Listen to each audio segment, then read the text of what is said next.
Today on the Image Workshop, I am going to show you how to take your book cover and turn it into an entire marketing campaign using stock photos. Yes, this is the Image Workshop. We are back. It is episode 4, I believe. It's been a little while. We've had some construction on the street here, so it hasn't been conducive to recording videos. But today we have silence, so I'm recording an episode.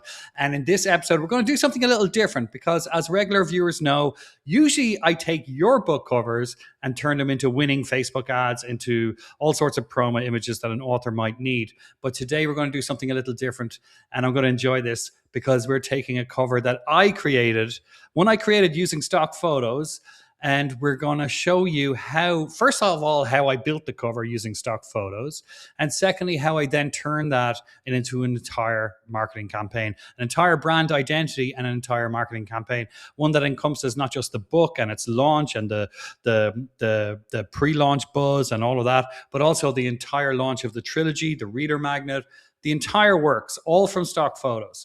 So let's dive in. I'm down here in the corner of your screen. Hello, I'm just sharing my screen here. I'm in Canva at the moment, which is my go-to graphic design tool. It's free, by the way, so I strongly recommend using it. It's a browser-based tool, so you don't even have to download anything. There is a pro version. You probably don't need it.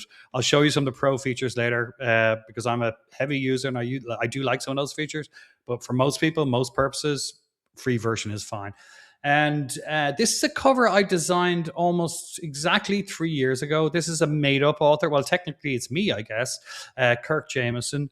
And this book has never been released. Maybe it's being written, but that's top secret. I couldn't possibly divulge any more than that. But this is a space opera author. A novel is called Payback. It's the first in a trilogy. And the cover is a stock image. And we'll get onto that in a moment because there's a really cool sale where you can get images like this for less than 50 cents, which is quite the bargain. But we'll get on to that in a moment. First, I want to explain what we're going to do today. Now, this is a cover that I made 3 years ago, and I'm going to recreate it for you to show you how quick and easy it is to make images like this using stock photos and using free tools like Canva. I'm not saying that you shouldn't employ a professional graphic designer to design the cover for your book. In fact, that is my usual standard recommendation for most authors. Not everyone can afford a designer. Not everyone can afford a professionally designed cover. Some people just simply like to design their own. If you're capable of designing something which looks pretty pro, then more power to you. I think most people would benefit from having a professional handle their book cover for them.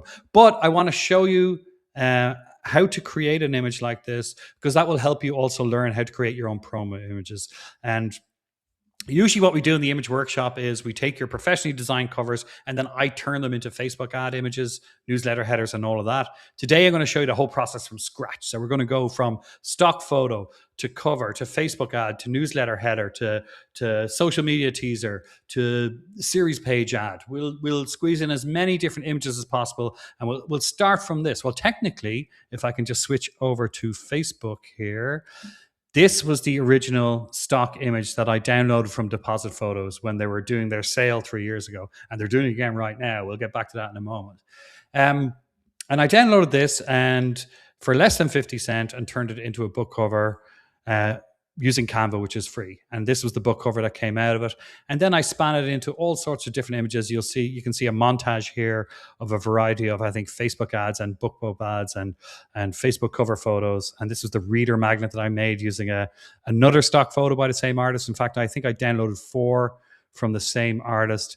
These 3 were the hypothetical trilogy, and I think this 4th one, slightly different vibe, even though it was the same artist, so I thought that might make a suitable maybe reader magnet.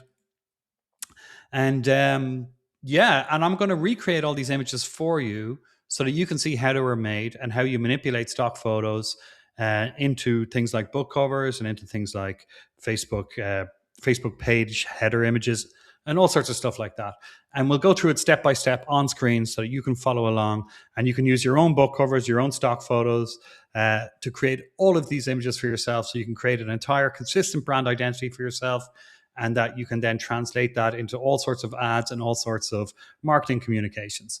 Because if you have an effectively designed book cover, whether it's one you made yourself or one you had designed for you, that should be your key marketing asset. That should be something that really dials in the genre for prospective readers. And the best way to create a brand is to take that book cover and then parlay it into all these other marketing assets, everything else that a reader will see in their reader journey towards becoming a pursuer of your books and hopefully a super fan of your work. So we're going to do it all step by step. I'm going to show you how to recreate all of these things only using cheap stock photos and free tools like Canva. And I'll even give you some more options for all of this stuff as we go along and share all of my favorite design tools, most of which are free, so that you can do stuff like this for yourself too. I will also link to not only all of these tools, but this Facebook page that you see on screen here, which is the Facebook page for Kirk Jameson, which I created 3 years ago, the last time we went through an exercise like this. And you can see all of the different images as separate Facebook posts from Kirk Jameson. This actually was a stock photo as well. This this kind of severe looking man, with all due respect to him, who thought he was perfect for the kind of grizzled author look. And you'll see that every single image has a little description from me or from Kirk Jameson, and I explain what the purpose of the image was for, how it was used, how it was treated in graphic design terms. And you'll see there's a discussion under several of the photos where authors ask questions about each image and I answer them. So you get lots of information just by scrolling through this page. But what I didn't do 3 years ago was actually show the steps on screen and how to create all this stuff. And that's what we're going to do today. So all of this together should be a very useful resource for you, and showing you how to do your own branding basically from start to finish. Whether you design your own covers or not, whether you get them professionally designed or not, you still need to create ad images. You still need to create promo images. I don't think anybody has a graphic designer on speed dial, unfortunately. Even best-selling authors who can afford like to pay top rates to the best designers in the world, they can't get designers to create ad images quickly enough for different variations that they might need, or suddenly they might realize they need a different size image for a website that's going live in a couple of hours. And, you know, their designer simply can't turn around the work that quickly. It's very, very handy to know how to take either a stock photo or a professionally designed cover or your own piece of art and turn it into effective marketing images quickly. And that's what I'm going to show you today. This is not a sponsored video. I want to be clear about that. This is not a sponsored video. This is not an advertisement. And the reason why I have to say that is because I'm going to be so positive about this. Now, let me share my screen again. This is a site called AppSumo, which has been running for about 15 or 16 years. I've been using it for at least 10 or 12 years. It's where I've bought most of the software that I built my business with, because what they do is they kind of like do this kind of Groupon on like software deals, right? That reference probably dates me, but basically they do incredibly deep discounts on all sorts of software and services and tools for entrepreneurs, content creators, authors, graphic designers, all sorts of stuff. They have a whole ton of stuff which you can check out, and they have a big sale going on at the moment. Now, the deal that I particularly care about, and the one I jump on every year myself, and the one I always share with my audience because it's incredibly popular with authors. Certainly, I think it's the most popular deal that AppSumo does. It's certainly the most popular one with authors. And what it is you get 100 credits on DepositPhotos, which is a stock photo site, for just $49. So you can see that's a massive reduction on the sticker price, 84% off. You can, if you're a heavy user, like if you're a designer yourself or you just use lots of stock photos, you can buy as many codes as you like. So you can buy, each code is 100 credits. So you can buy as many codes as you like and stack those stock photo credits. And the cool thing is they don't expire, right? So you don't have to worry about using them within a certain time frame. They don't expire. They never expire. So you are safe in terms of buying them and not worrying about them running out. Now, I recommend this deal every year. It's always hugely popular with you guys. I almost forgot, AppSumo shared a promo code with me, Decoders. Put that in at the till and you'll get an extra 10% off. That is one code per person, single use only, new users only. Put it in and see what happens. Decoders, all one word, 10% off. Okay, so here I am. I've just signed into Deposit Photos and I'm on my home page here. And just to show you, I do have other resources where I show you in more detail how to use Deposit Photos, how to search for images, how to use the filters to really drill down and find what you want. Because as I said, there are 330 million different images and videos on the site for you to peruse. And that's not even counting the theoretically endless number if you get into the image generation side of things, which I don't particularly like, but you might go crazy for. I don't know. But just let me show you. Let me show you very quickly how I found images like that, like the ones that I'm going to play with today. So you just type in something like spaceship, and you'll see already you'll get a wide variety of things, and then you can start refining your search basically. So you see these kind of 3D illustrations are, you know, a bit more suitable for a space opera book cover or promo images, and whereas things like this will be less so. And you can see some of them are like extremely professional indeed. um, and some of them are very, very high quality. And, you know, I could totally see something like this being used as a book cover easily. You know, like the quality level. Obviously, there's a wide variety here, and some of the quality is not quite up, or not to my taste anyway, and or not up to the levels you would expect on a professional book cover. But some of them are excellent and would easily be at home on a book cover. You just have to spend a little bit of time. Um, Going through the images and refining your search using the filters on the left here. It's pretty intuitive. I won't go through it all now, but you can see like there's some really nice stuff. I could straight away concede like this could work really well as a Facebook cover photo, the header photo on the top of your Facebook page, something like that. In fact, I think I'm gonna steal this right now. I have something I'm definitely going to use that for. But and so like there's all sorts of different images like that, which would be perfectly suitable for things like that. And some of these are using actual images from NASA, and then some artist has, you know, tweaked them a little bit in Photoshop or whatever. Um, but yeah, there's a whole world of stuff that you can go through until you find something suitable for you. But lucky for you guys, I have already picked out my images that we're going to play with today. So let's dive in and look at those. Okay, let's make a book cover. This is the stock image that I found on Deposit Photos. Cost me less than 50 cents. I think it's pretty cool. If you zoom in, you can see. And in fact, that's what we're going to do. We're going to fill our little book cover shape. I think it's 2500 by 1650 pixels, I think is the cover shape I have here. It's a book cover shape anyway. You know what shape a book is. I sincerely hope. And the first choice is, where do you want the image? So I actually designed a cover with this image 3 years ago, and I think I put the ship up here, and I left this nice space down the bottom for the author name and title.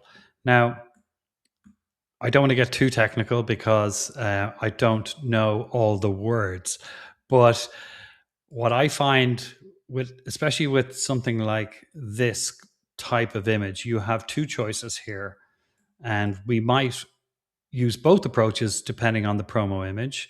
I'll certainly mock them up so you can see the difference. But basically, you can, this is the max we can zoom out here in terms of this image shape. Anyway, when we go to the square shape, you'll see that we can, in fact, let's show you. We can zoom out even more because the image itself, our base image, the stock image, is square. So when you're zoomed out like this, it has a certain appeal, especially for space opera. You get this feeling of space. It's epic and all that. But if you zoom in, let me just show you. By the way, control and mouse wheel up and down, very handy shortcut in Canva for making your canvas bigger and smaller, which is handy for exactly this task, which you'll do a lot when making ad images and moving your background images around, and it's a huge time saver. So yeah, control and mouse wheel, lifesaver.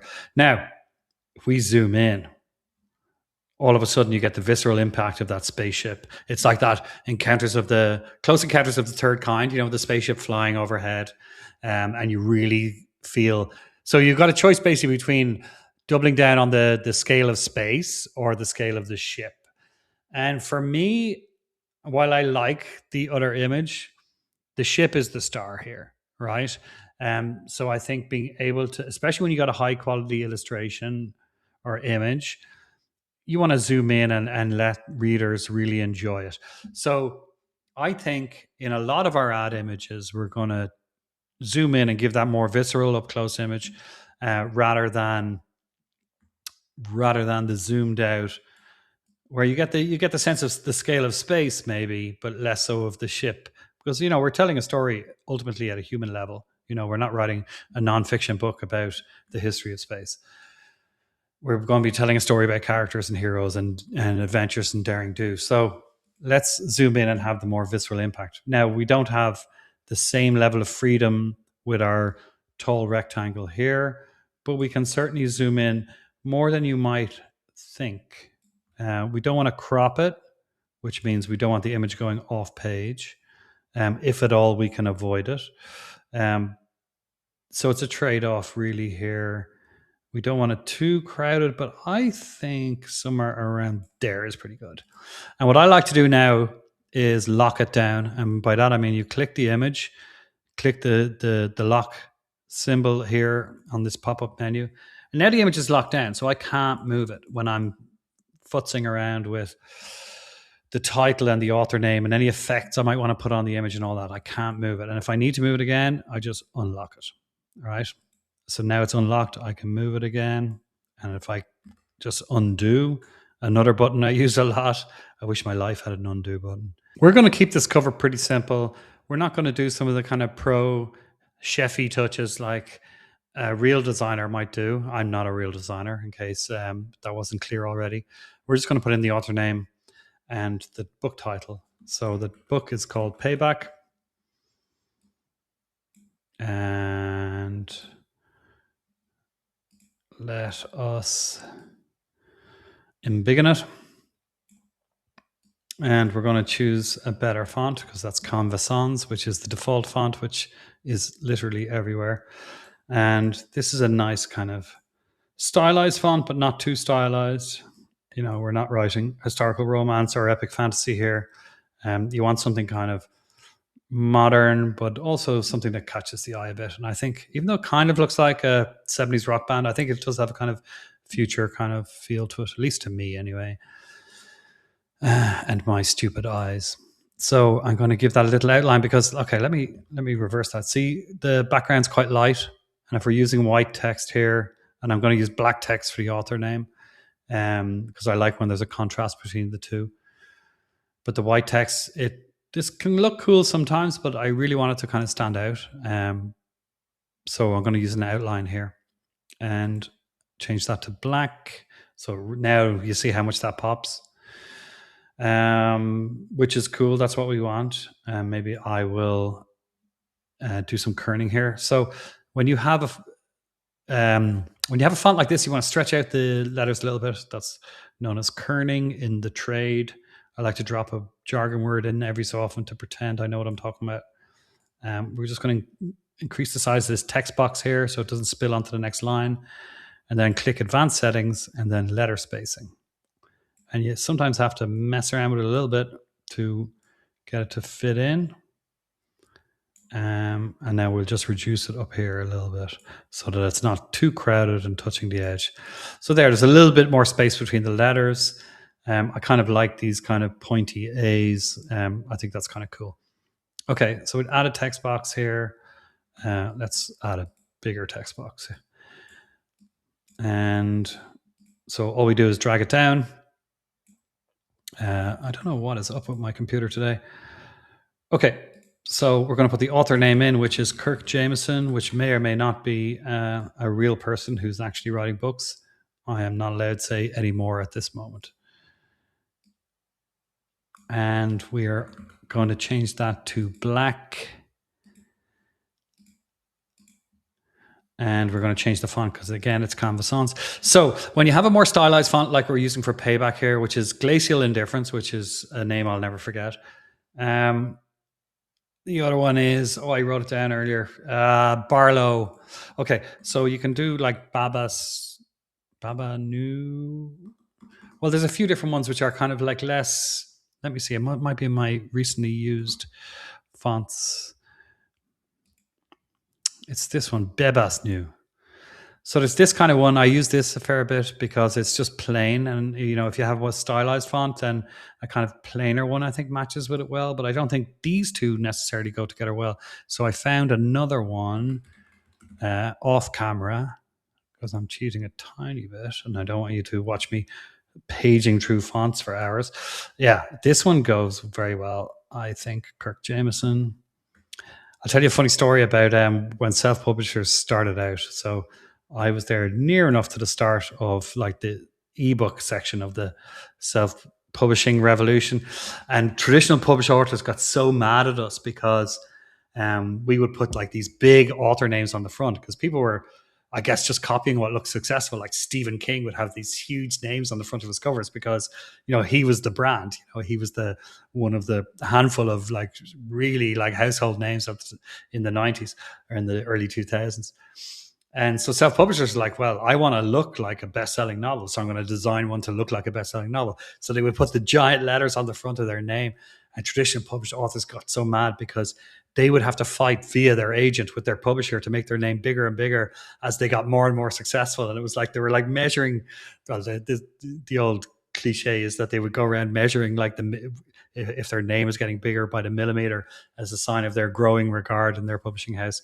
None of that is probably true, but it was funny that we seemed to break the rules, like we hadn't earned our giant author name on the front, and that we were trying to pass ourselves off as a bigger name, literally, than we were. But you can do whatever you like. You're the captain of your ship. Make your name as big as you feel comfortable with. I won't give out to you. Anyway, I just do whatever looks good, whether it's bigger or smaller, as long as it's legible. Remember, most people are viewing it probably like this size, right, on Amazon or BookBub or Facebook, or wherever they encounter your book cover. It's going to be something like that. So you want it to be legible. Like, can you tell what that is at this size, this postage stamp size? Can you read the title? Can you read the author name? Can you see it's a spaceship in space? I think you can, or as best you can at that size. So I'm quite happy with that composition working on a functional level as like kind of like it's almost like icon design, right? I remember someone saying that 10 years ago, that book cover design had basically become like icon design. That like all the like little fussy touches that they would put in a beautifully designed like traditionally published hardback can actually act as a drag, and when you zoom it down like that, and it all becomes muddy. So yeah, you want it to be clear. You want people to see what it is in 2 seconds, be able to read the name, read the author name, see that it's a spaceship, or see that it's a couple in a clinch, or a chalked out body on a sidewalk, and know exactly what kind of book it is in 2 seconds. That's super, super important because people encounter your book. In our heads, they're wandering through bookstores, tracing their fingers along the spines. In reality, they're in bed, they're scrolling through Facebook, an ad pops up, or they're going through their email and they get one from BookBub and they might see a tiny, tiny little book cover. It's got to be clear what it is. It's got to be clear that it's a book they like, and you can dazzle them with the originality of your prose rather than breaking the conventions of book cover design. Right. This cover is done. It's done enough for our purposes. I'd probably play around with it a good deal more, but this works for me. So let's turn this into like 10 different promo images. Okay, we're going to quickly build out like 10 different promo images now, all sorts of different things that you can use for promoting your book, all from that same, all tying into that same branding of the book cover that we just made from that stock image right here. So here's our stock image again. This the pixel size here, just to flag this to you, if you haven't heard, Facebook has updated its guidance. No longer 1080 by 1080, but 1440 by 1440 pixels. So that's what I have here. Don't worry if you have old ad images in the 1080 format, they will still work just fine. Just from now on, making new ones, do the 1440 by 1440. So that's what we have here, 1440 by 1440. I like starting with the square, making my ad images, and then I make a letterbox shape, and I make some newsletter headers, and that's my flow anyway. There's you can do it whatever way you want. This is the flow that I find most efficient and gets the job done quickest. And you'll see how quickly I can get the job done now. So usually I start with a square Facebook ad image because usually I'm running Facebook ads to support any launch. But let's say we actually want to post a few teasers on social media in advance of the launch of the book. So let's take our book title here. Let's take this and copy it across. So you can easily copy things across from different Canva designs, which is handy. So remember I was talking earlier about, the epic feel of being zoomed back versus zoomed in, and the more visceral feel of being close up. So here's an example of how you can play with the zoom back. So I think this works quite well, where you just do a bigger title across the front of it, and then underneath you could have some text. And I would use the same font as the author name again here. And you could do something like incoming. I don't know, let's do all capitals. Incoming July. I always have July 4th in my head when doing Space Opera, maybe because of Independence Day and Will Smith and all that nonsense.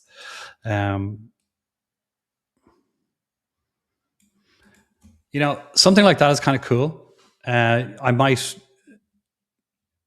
do something to make this pop a little bit more. Might do some kind of effect on it, like something like that maybe. Or, there's a bunch of effects that you can play around with here. I don't like to go too fussy on what you might call secondary text here. You want the title of the book and the spaceship to be the main draw rather than, this. If it was a sale or a price tag or something like that, I might want this to get the attention more, but this is kind of secondary information. Depending on what purpose this image is serving. If you actually want them to pre-order now, you might want to put more attention on this. But I think something like that is fine, just for like a teaser, just saying like, hey, this is coming, start getting excited, But just to show you the contrast between zooming in and, when I see it zoomed out, I'm like, actually, yeah, I prefer it like that. And then I zoom it in, I go, I don't know. This is maybe kind of better. But if I was zooming in, then I maybe would calm down the letters a little bit and let the spaceship take all the attention or more of the attention. Maybe I would make this a little bit smaller. So you can compare the two side by side, and you can see what you prefer, or you can post both on social media 1 week apart and see which one gets more likes. Social media is fun for like testing little things like that. I like both. I couldn't choose between them. Maybe this is better. But so that's a fun, easy social media graphic that you can spin up just using the stock photo, not even using the book cover. Usually I would put the book cover in any communication with the audience. But in this case, social media teaser, it's kind of fun to hold back the cover, even though that is the cover. They don't know that yet, right? It's kind of fun to hold back the cover. And then it kind of feels like, more of an announcement on the day. I don't know. You can put in the cover if you want. It's really up to you. But let's make a proper Facebook ad now. So we'll get rid of this text and we'll get rid of this text. And what I usually do here is make some room for the book cover. So here's a mistake that people typically make, and I'll show you how to avoid it. People often don't know where to put the book cover. When you've got a centered image like this, and this can be a problem for like romance especially, because you often have like either the guy on the front or you have a couple in a clinch, and then it becomes a question of like, what awkward place are you going to shove in the book cover? And it's not just romance. Like it could be any genre. Like you might have a big like castle or dragon for fantasy, or the police line, a police car with the sirens going, at a crime scene. So how do you fit in the book cover? Well, the answer is you zoom in and shove your background to the side. So you either do like something like this and create space over here, right? It takes a bit of playing around before it doesn't look terrible.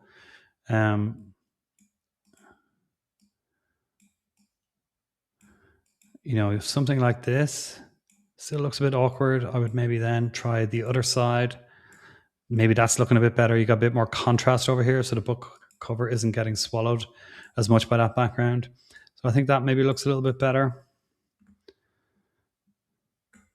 Yeah, that's not so bad actually. So if we maybe move this down.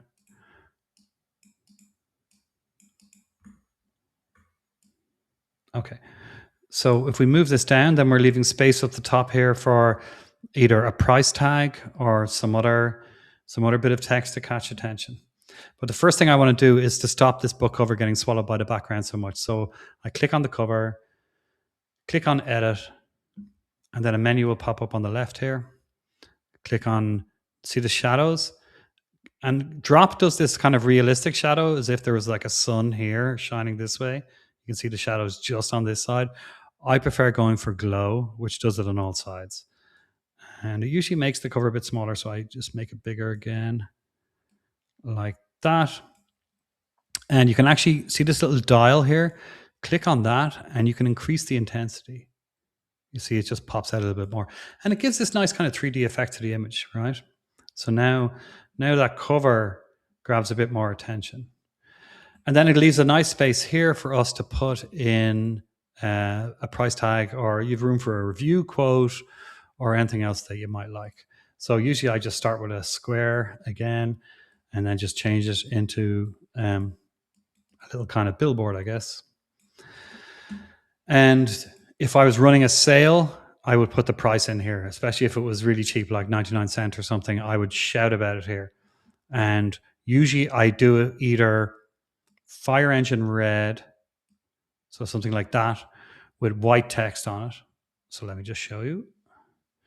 And I would take one of the fonts from the cover if I can, if they're suitable for this. Sometimes you have to look for an alternate. But if I can use one of the fonts from the cover, all the better. So I'll probably use the plainer one there, which I think was Barlow something. There it is there. Barlow condensed. And let's say I was doing a $1.99 sale, for example.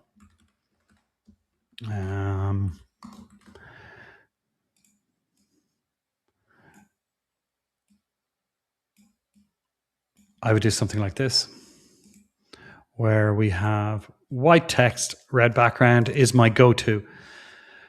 But it doesn't work with this because you've already got a lot of kind of reddy oranges there. So my number 2 is to do yellow background, yellow price tag, black text. And I like to go kind of canary yellow on this. Almost neon, but not quite. And then change the text to black so that it really pops. There we go. And there you see that stands out a lot better than the red and white. So I either do white on red or black on yellow. And study after study has shown that gets the most attention. It attracts the eye. And most importantly, it converts the best. It gets the most clicks, gets the most conversion. You can test other colors. I've done so much testing on this. Black on yellow, white on red always beats everything else. I used to spend a lot of time matching colors beautifully and blah, blah, blah. Forget about it.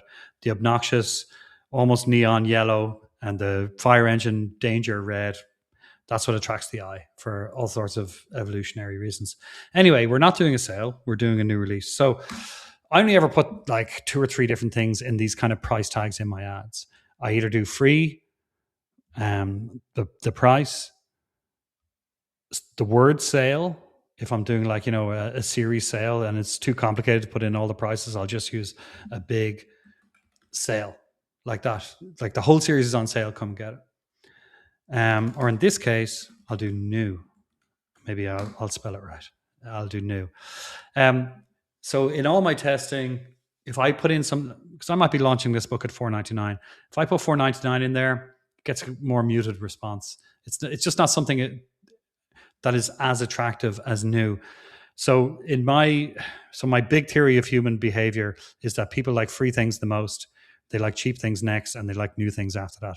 Or some people, if they've got a bit more money, they still like free things the most, and then they like new things, and then they like cheap things.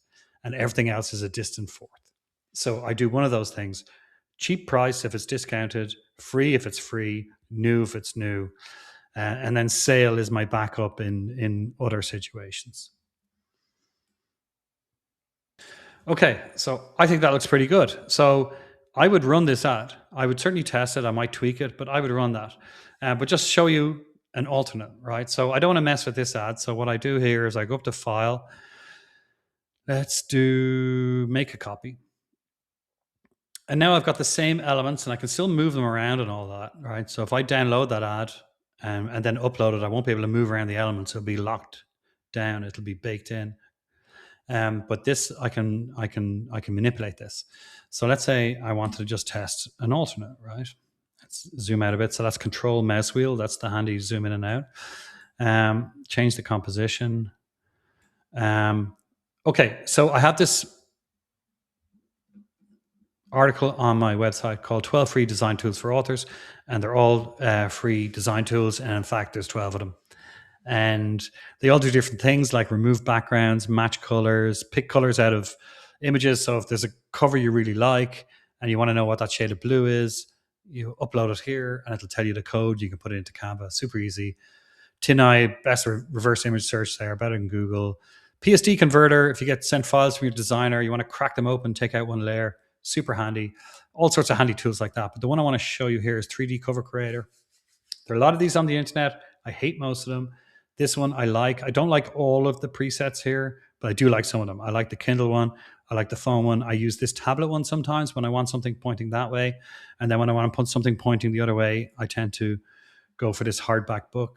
And every time I use this in a tutorial, someone asked me, like, do people not think it's a hardback book? Strangely, they don't. It's a good question, but they don't. Maybe because I double down in the ad text and I say download on Kindle, and sometimes I might even have words like that in the ad image itself. So it hasn't been an issue for me, but you have other choices there if you're concerned about that. So that is uploaded. Okay, great. So there you can see the image, and you want to download. So you go to next here. You want to download the transparent PNG background. It actually has done it automatically there because it deduced that's what I wanted. And then I upload that into Canva. Where are we? Here. Upload that into Canva. Pop it out here. And then I can manipulate it just like any other element in Canva. And because it's a little bit bigger, I might need to play with the background a little bit just to fit it in. And then something like that, I think works reasonably well. You know, I think that doesn't look bad at all. So now you've got two different ad images you can test. Let's make two more, because sometimes it's good to run a few and see what the audience responds to. I don't do so much of that these days because I generally know now, at least for my audiences and the books I work with, I generally know what they're going to respond to. But when you're launching a new series or a new author name, or you're moving into a new genre, or you're just learning Facebook ads, you have to do a lot of testing until you nail that stuff down. But one thing I do is I like to make different ad shapes, right? So often if I'm running a high budget launch, we could be burning through a lot of cash in the first week, and you could run through the audience quickly depending on the size of the audience. And one thing I like doing, rather than showing them the same ad for a third or a fourth time, I like to show them a different shape. So you might remember that old Facebook ad image. Let me open one up. Yeah, let's do create new design. And then you can, so it's this one here that they actually suggest. Like, this hasn't been kind of trendy on Facebook among advertisers for a while, because it works better on desktop and not so much on mobile. But I find a use for designing this ad in my workflow, because I can then use that as the basis for my Facebook cover photo, my newsletter header, and like a hero image on a website. So I always design this ad, even if it doesn't get much of my advertising dollars. It might end up getting like 1%, 5%. But it's nice, it's handy to have the alternate. If the main one gets fatigued, the system can switch to this one, and it can scoop up a few straggling readers. So there's two ways that we can create a more oblong image. Let's say this is our winning ad image, because I think it would win over the hardback. That's just my gut. Let's say this is the winning ad image. I have two ways I can turn that into a rectangular one, right? Like this one. If you're on Canva Pro, you can just hit resize and it will do it for you, which is pretty handy. It's not a feature worth paying whatever the subscription is for Canva Pro these days. I think it's about $120 a year or something like that. It's not that cheap. But this, when you're doing a lot of ad images, this magic resizer is pretty handy, I have to say. And it does a reasonably good job. I think because I'd locked down that part of the image, needs a bit of moving around. But I don't have to do all the effects again. It's not such a big deal for a simple ad like this, but when you're doing like a series page ad and you might have like 5 or 6 tiny little book covers in your image and lots of price tags and stuff like that, the resizer, that's when it becomes handy. But that is probably not for most people. So again, I would zoom this out a little bit here just to kind of center it. And then you got space in here. You could maybe even drop in that that second the hardback one. So then you got like,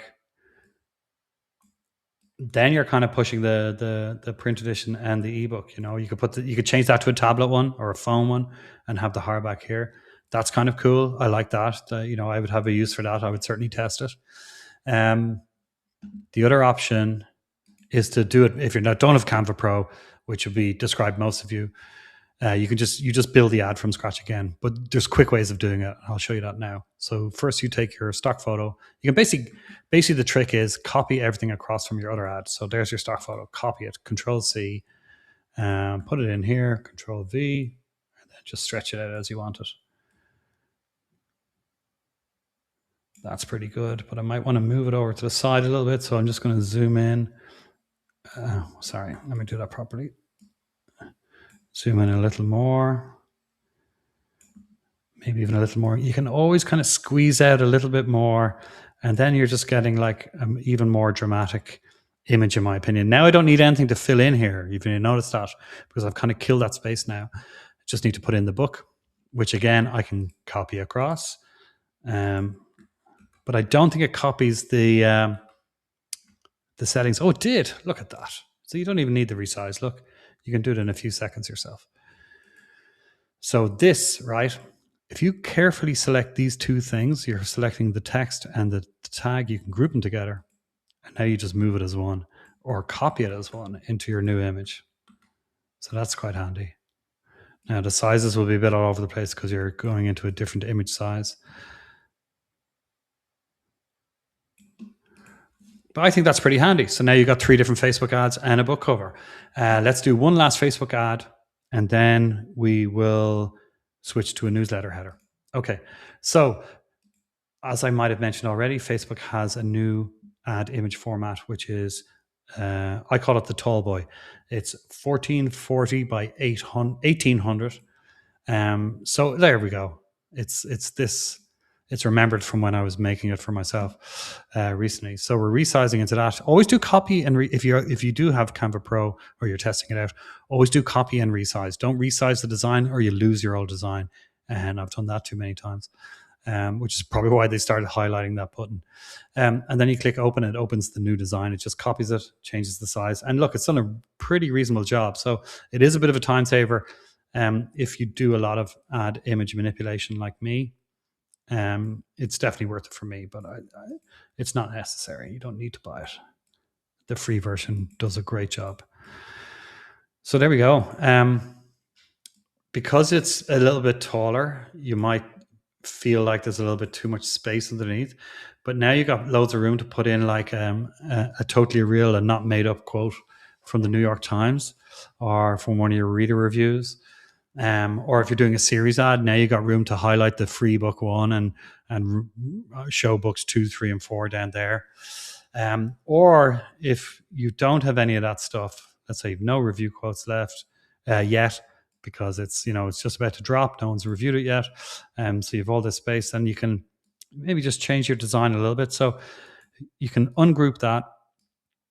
Let's move the new down here. So, and then we'll change the shape of our trusty square/rectangle, and you could do something like that, which kind of looks like those those old Del Rey or Tor kind of reissues or whatever. I can't remember which publisher it was, but they had something that looked a little bit like this, and I think that's kind of cool.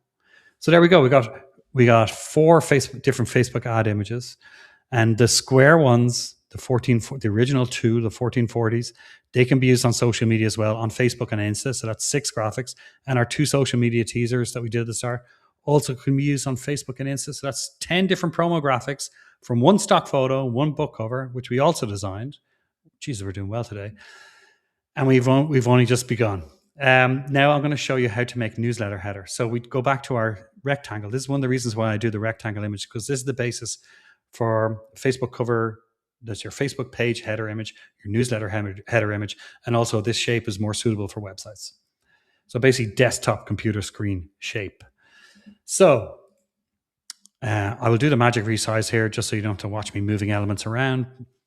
Custom size. Now, if you are MailerLite, 640 by 300 is a good size, right? You can change the 300 to, if you want to do a more thinner banner type image, you can change it to like 200, 250, or if you want to do a slightly taller one, 400. But just be careful you don't push all the text below the fold. I think you want your call to action, like download the book now, the link to Amazon. You want all that above the fold so people don't have to scroll down to see it. That massive influence on conversion, the conversion of your newsletter when you send out your launch emails. Keep that in mind. For ConvertKit, you want to do 800 by 200, 800 by 300.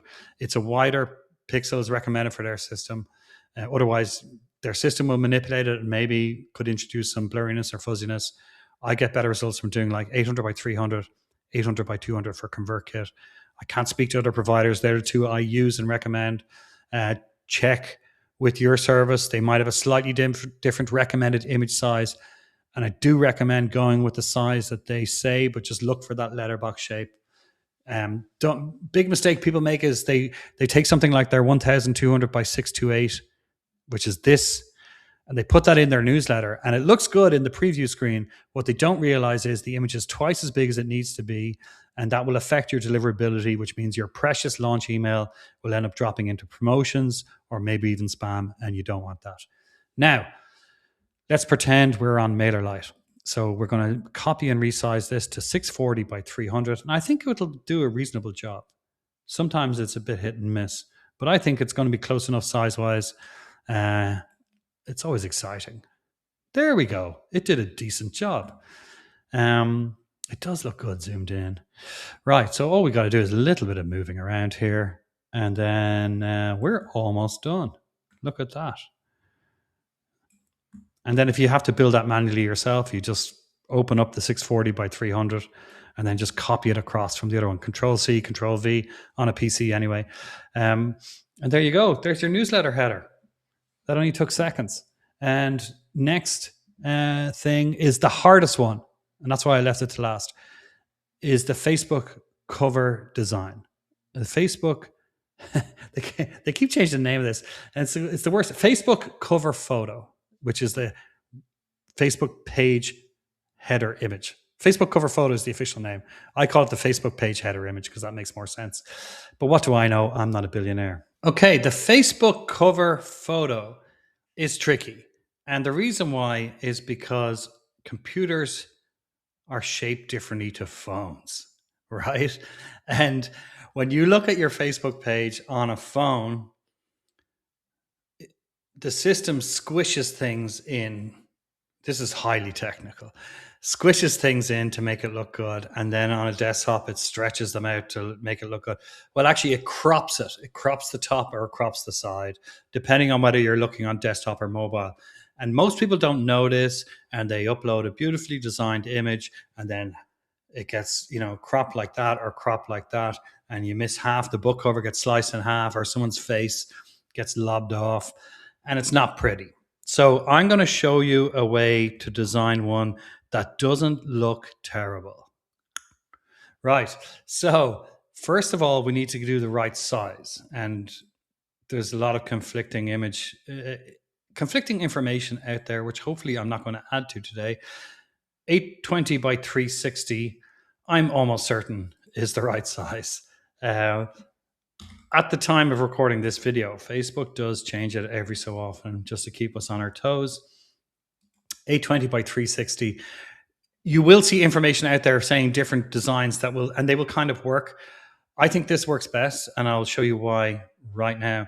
So we can start with a blank page like this, 820 by 360, or we can do our resize. That also works, but we're going to change this quite a lot. So maybe I won't do the resize. I'll be not lazy, whatever the word for that is. So here is our stock image again.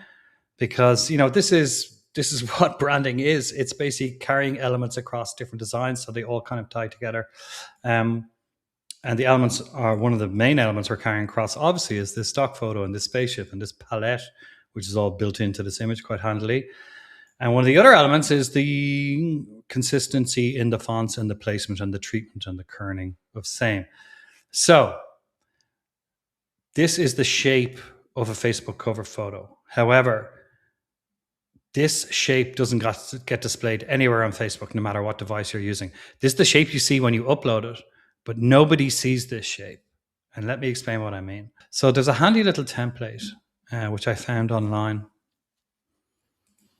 which shows you where the safe zone is. And I use that when designing. So I think it's a site called Snappa who designed this, which is very handy of them. And what I do is I put it over my image like this, right? And I drag it out until that blue and purple part is just right snug in the corners. And then I use this transparency tool like this, so I can see where the safe zone is, right? That's kind of cool, right? I feel like Canva should have this built in, but until that day, my friends, we will muddle on.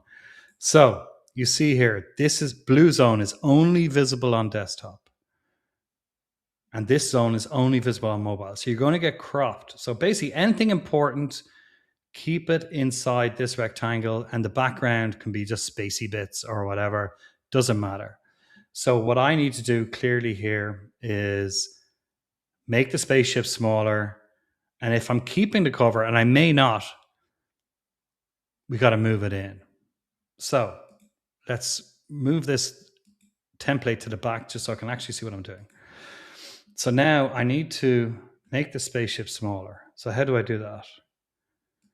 If I start doing that, now I'm not filling the sides anymore. I'm going to have this white mess on the side. So that's not really going to work. So then I've got to move my book cover, or else, so I've got to move it in a lot. So now I'm covering the spaceship. You see what the challenge is? It's actually quite difficult. So what I would suggest in this exact instance here, and a lot of people are going to be faced with this is a pretty common challenge. If you don't have such a big image here, or if you have a more friendly kind of shape, which is not getting cropped so much, you can move your book cover in. And if you have any important info, put it here. Don't put it over here. In this case, we're running out of space because the spaceship is so big. So I would suggest ditching that, going back to that kind of teaser image we did at the very start, which you could call a bit of foreshadowing if I was clever enough to know in advance what I was going to do. And you can decide if that's true or not, or if I'm just a lucky guy. So there we go. How about that, right? And now we can upload that to Facebook. Yes, you'll get a little bit of cropping at the top and bottom. There's not much we can do about that because the image just won't go any smaller unless we put some kind of like filler in on the side. And with this kind of background, that's not going to look so good. But this way, when the sides get cropped, and they get cropped more aggressively, it's going to look pretty good. So I would just do something like this, and maybe like, what do we have underneath? We use this font, and we had something like incoming July 4th or something, all right? So let's do that. Sorry, Kirk. You are going away, and we're going to something like incoming July 4th. So this is the kind of Facebook cover photo you might upload as a teaser. Like sometimes I would do something like that where I would put this up before posting anything on social media, and then people would be like, "Oh, what's this? What's going on?" Creates a little kind of, among your core fans, the one who are closely watching your page, a little frisson of excitement, perhaps, about, and they're like, "Is it a new series? Is it a book? Is it a Kickstarter? What's going on here?" And then you put the proper teaser image on your Facebook page next, and then you might announce the pre-order, or you might do something to get them to sign up to your list. In stages, you ramp up the excitement and create the buzz.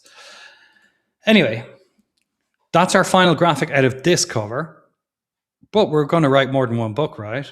So let's quickly show how we would match books 2 and 3 to book 1, and how then we would match like some of the social media images and the ad images. So you have coherent branding.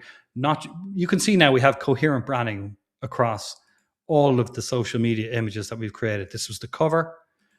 This was one of the ad images. This was another one. This was a third one. This was a fourth. We had newsletter headers, Facebook cover photos, and a few others along the way as well that I carelessly discarded. And they're all very consistent. Same fonts, same placement, same treatment, same palette, same ship, same book cover. And that's consistent branding, all done with 149 stock photo, all done using a free graphic design tool, and all coming to you from a free YouTube channel. And I think that's a great combo. So let's see if we can ramp up the stakes by turning this into a trilogy. By the way, this is what it looks like on Facebook after like a little bit of messing around with the text. You can see here's the crop I was talking about. Unavoidable with this particular image, but not so bad, right? And there's my author photo, also a stock photo, by the way. Best 49 cents I ever spent. And then on mobile, I can't show you live, but it looks more like this, right? So the sides get cropped, and then the top is less cropped. So that's why you need to take care. You need to keep the important stuff as much as possible away from the sides and away from the sliver at the top of the bottom and the big chunk on either side. Okay, that's enough on that. Now, let's show you very, very quickly. I've done up a bunch of covers here.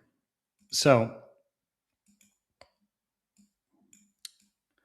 remember when I said on DepositPhotos that you can click on any image and you can say same series, and that usually gives you ones from the same series or from the same designer, and you can see all his work. And often you get different angles on the same ship or the same ship in different contexts. You can look around yourself and find all sorts of examples of that. And I was lucky enough to be able to find, let me show you the stock photos. So I had this one, which is the same ship, more or less, coming out of some kind of portal. So that became book 2 over here, which I called Valiance, and using the same fonts. So again, like you'll notice, I like strong series branding, and by that I mean title in the same place, author name in the same place, image in the same place, composition more or less the same, palette similar but slightly different. So like there's no mistaking this as anything other than a series. You know, it's pretty obvious when these 3 books are lined up on the virtual bookshelf. This is a series. This is a space opera series. No reader is going to be confused about that. And then the 4th book cover with a slightly different one, I'd probably use that for a reader magnet just because it doesn't quite fit the others. It kind of does, kind of doesn't. I'd probably prefer using that as a reader magnet or something kind of less prime time. And then you can, obviously you can turn all of these book covers into the same kind of images. And if you go to the Facebook page for Kirk Jameson, let me see if I can show you.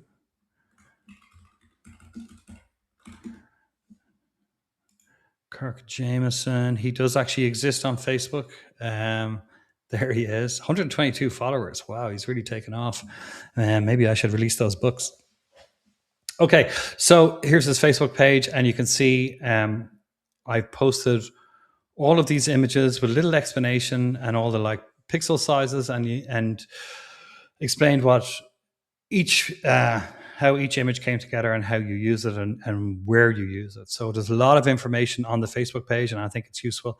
And then you'll also see all these kind of series page ads.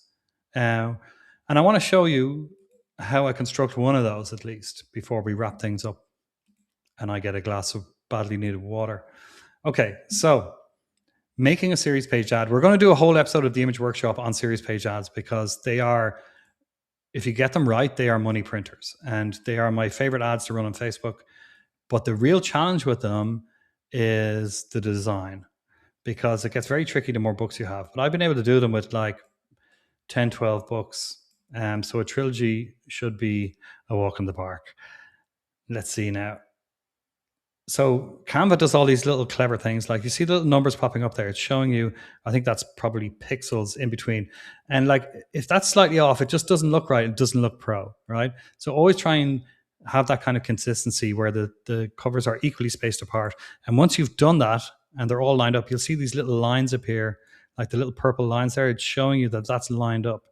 So once you have those all lined up like that, select them all, group them together. Now it's considered one image, and you can just move it around like that. And then you can make it smaller, you can put it in the corner, you can do whatever you like with it. Make it the size you want, and it should scale properly and not get blurry or whatever. And if you need to like pick one of them out, or if you need to ungroup it, just select it again, click ungroup, and then you can adjust the if you want to kind of narrow the gap or make it bigger, then you can do that, and then group them together again, and then it all scales together. So that's pretty handy stuff, and I use that tool a lot. But what I wanted to talk about was the background, because that's always the thing that throws people off when doing these kind of ads. And when I see them and they don't look as professional as they could do, even when the book covers are really nice, I think sometimes authors struggle to make a nice looking series ad. And I've made so many of them at this stage that I think I can give you a little bit of advice on it. So let's say we're launching, let's say book 3 of this series, Oblivion here, right? Or was this book 3? I really can't remember. Maybe this was book 3, Oblivion. The title seems to indicate some kind of big bad battle at the end, right? So if I was launching book 3, just from a marketing perspective rather than a design perspective, I would probably run a sale on the earlier 2 books in the series. It's a strategy I really like doing and get a lot of good results from. So let's say I was launching this for $4.99. I might run a sale on this at $1.99. Let's say $4.99 is the regular price for all these books. Let's just say different genres, different pricing. But let's just say $4.99. And then I might run this at $1.99, do a countdown deal if I'm in Kindle Unlimited. And then I might do 99-cent sale on this. Or if I wanted to be more aggressive for whatever reason, I might do free 99-cent and then, $2.99 here. It really depends. I've done all these different strategies, and it really depends on your circumstances and what ranking the books are at, what budget you got to play with, what marketing stuff you can throw at it. There's a number of factors. But let's say we're running some kind of sale here, and presumably the first book is either free or cheap, because you want new readers. You want to minimize the friction for new readers and make the first book as attractive as possible to people who haven't tried your stuff yet. So the first book is either going to be free or 99-cent, something in impulse buy territory. And then the other book might be discounted. And then this one's probably going to be full price. It really depends. It might be a little bit cheaper depending on where you're at. You might be running a promotion a few months down the road, and you might be discounting all the books. Who knows? But the point is, when it comes to design, you have 2 choices here. You can either take the background for one of the books. So let's say, and this works really well. I'm not setting up a false opposition here. So let's go back to our original background. We can take it from any one of our ads that we've already designed. Just Control C, move it across here, Control V, and take this position thing to the back, and then we work from there. And I would need to ungroup this now that they're in the position I want them in. I would need to manipulate all of this to not occlude the spaceship, because as I mentioned before, you don't want anything including the spaceship. And this becomes a design challenge with the series books. So let's say I've given myself a bit of space here by moving this out. So now I'm going to lock that down. So now I've grouped these together. And I might decide to do something like that. Or I might put it in the middle, whichever doesn't look off to you. And then you got room here for your price tag. So I would go back and do this is where I would use the sale price tag, right? I would do something like, there you go. So that's a very basic ad for the trilogy. And I would have this linking directly to the series page on Amazon. You can test it yourself. You can try linking to the first book. Maybe if the first book was free, I'd be tempted to link to that. But really, I get best results linking to the series page on Amazon, especially if it's just 3 books and they're all discounted, because the Amazon has that buy all button where they can get, so let's say $2.99, 99 cent free. They can get the whole series for $3.99, and you will get a lot of people buying all three books. And I find, this is more anecdotal than data based, but I find that when people buy three books of yours at once, they're less likely to get buried in the reading pile forever. It's kind of like they're more committed and they jump on the book sooner. I don't have hard data to back that up. It's just a feeling, but it's a strong feeling I've had for several years that sometimes when you have a free book, you might get 20, 30, 40,000 downloads, but it seems like the people don't read it right away. It just goes into a TBR pile, maybe never to be seen again. But when people spend money on a book, they seem more like, it's like the spend has guilted them into jumping on it. Or when people get 3 or 4 of your books, it's hard to miss in your TBR pile. So it's something I like doing and I see a lot of results from. But I would do a bit more to this to pretty it up, right? So this is where I think you can take series page ads to the next level. And this is the last thing we'll do before we wrap up. So I like to put in individual price tags here. And like this. Position, move it backward, just so it tucks in just behind the book cover. And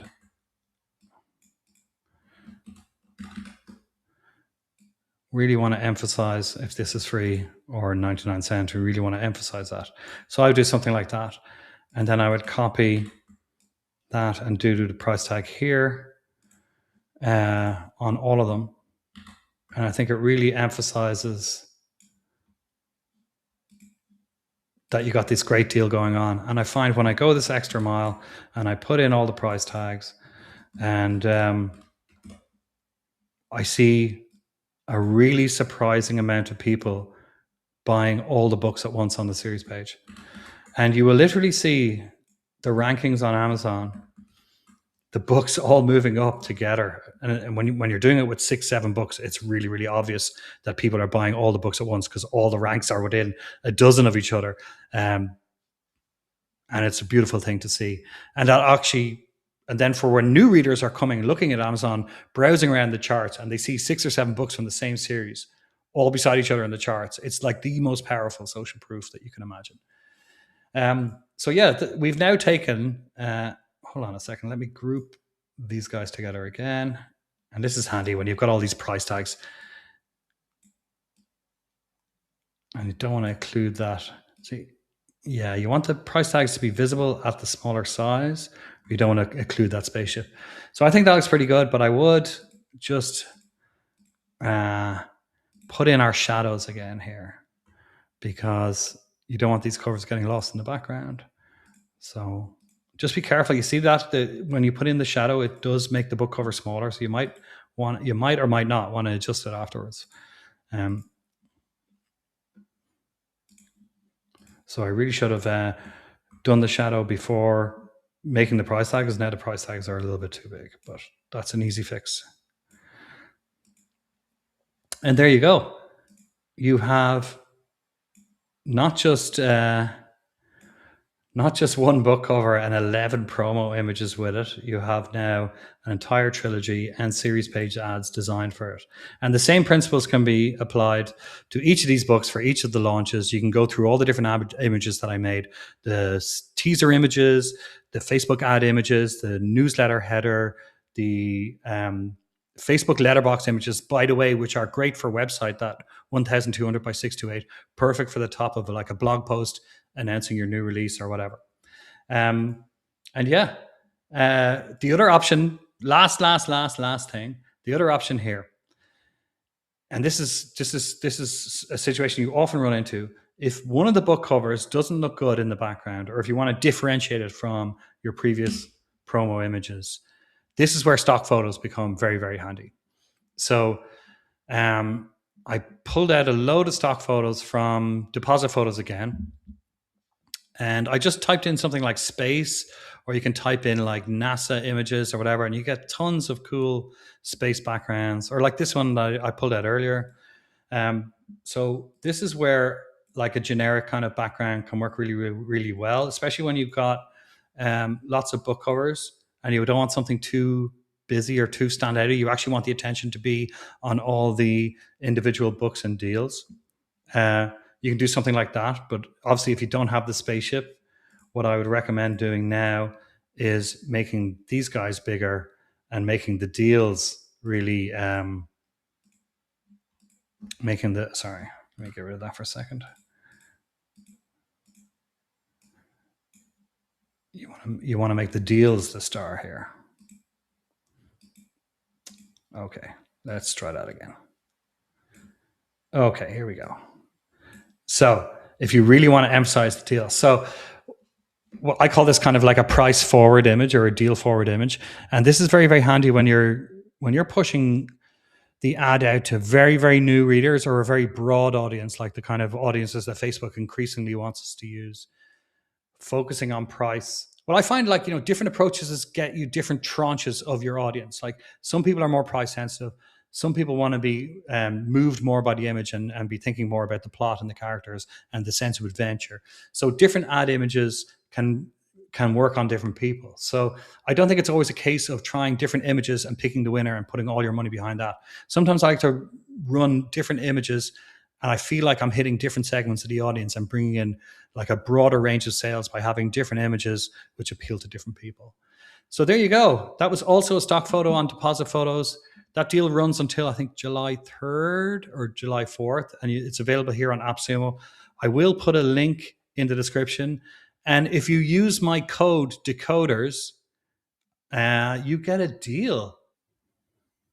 Okay, so I checked it out. So I have a discount code for you. So this is an affiliate. This isn't a sponsored content. I do love AppSumo and I love DepositPhotos and I use it all the time. And I think this is a stonking deal. $49 gets you 100 stock photo credits that never expire.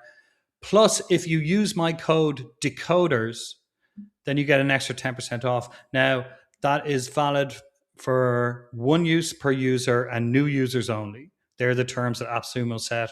They kindly gave me the promo code to share with you. So DECODERS, which is also the name of my newsletter, which you should sign up to. But DECODERS is the code that will get you an extra 10% off. So you're getting that for less than $45, which is an absolute steal in my opinion. Anyway, that was the end of this episode of the Image Workshop. We will have more episodes soon. We will do one, I think, focusing on series page ads and all the different challenges because there are so many different angles to them and how to use them and different approaches. And they're so effective when you get them right. But yeah, stock photos can be very handy backgrounds because it can be hard to pick one of your book cover images as a background, especially when you got 6, 7, 8 books in a series. You might need a more generic background, and stock photos are very handy then. I hope you found this useful. Do check the description. It'll be full of links. It will have a link. It will have my affiliate link to this promotion for DepositPhotos. It will have details on the discount code. I'll have links to all my free tools, my free design tools that I showed you. I'll have links to Kirk Jameson's Facebook page so you can check out all the images in more detail and see all the descriptions of how each one was used. And there's even more images that we didn't have time to cover and reproduce here today. So I hope that was useful. Please hit the like button and I'll talk to you later.